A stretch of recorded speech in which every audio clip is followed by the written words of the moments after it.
গ্রামের নাম ছিল শালবন।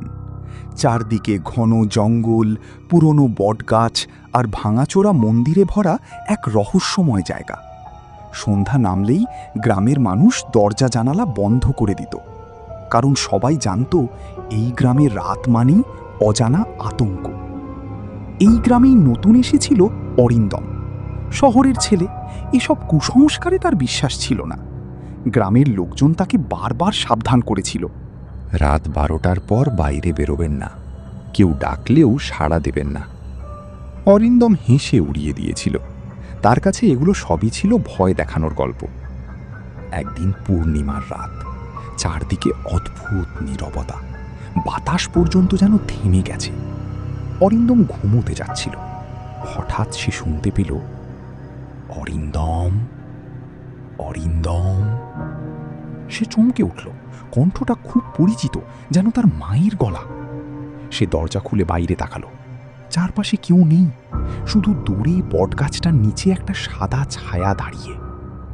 আবার সেই ডাক, এদিকে আয়। এবার আর নিজেকে আটকাতে পারল না অরিন্দম। ধীরে ধীরে সে এগিয়ে গেল সেই বটগাছের দিকে। যত কাছে যাচ্ছিল তত ঠান্ডা লাগছিল, যেন হাড় পর্যন্ত জমে যাচ্ছে। গাছের কাছে পৌঁছে সে দেখল একটা সাদা শাড়ি পরা মহিলা দাঁড়িয়ে আছে, মাথা নিচু, চুলগুলো পুরো মুখ ঢেকে রেখেছে।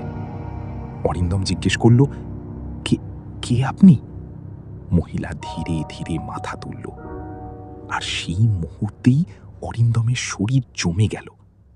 ওটা মানুষের মুখ নয়, চোখ দুটো সম্পূর্ণ সাদা, মুখটা বিকৃত, আর ঠোঁটের কোণে এক অস্বাভাবিক হাসি।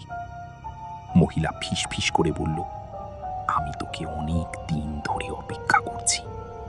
হঠাৎ চারদিক থেকে কান্নার আওয়াজ ভেসে এলো। মনে হচ্ছিল শত শত মানুষ একসাথে কাঁদছে। অরিন্দম দৌড়ে পালাতে চাইল, কিন্তু তার পা যেন মাটিতে আটকে গেছে। মহিলা ধীরে ধীরে তার দিকে এগিয়ে আসছে। তুই তো আমার ডাক শুনে এসেছিস, এখন আর যেতে পারবি না। হঠাৎ অরিন্দম লক্ষ্য করল, মহিলার পা মাটিতে নেই, সে ভাসছে। তারপর এক ঝটকায় মহিলা অরিন্দমের সামনে এসে দাঁড়ালো। এক ঠান্ডা হাত তার গলা চেপে ধরল। অরিন্দম চিৎকার করতে চাইল, কিন্তু গলা দিয়ে শব্দ বের হলো না। মহিলা বলল, এই গাছের নিচে যারা আসে তারা আর ফিরে যায় না। হঠাৎ সব অন্ধকার হয়ে গেল।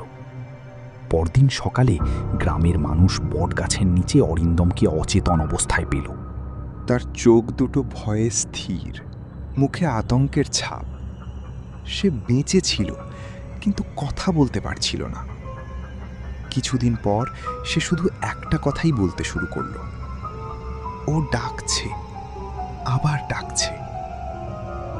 গ্রামের বৃদ্ধরা বলল, অনেক বছর আগে ওই বটগাছের নিচে এক মহিলাকে হত্যা করা হয়েছিল।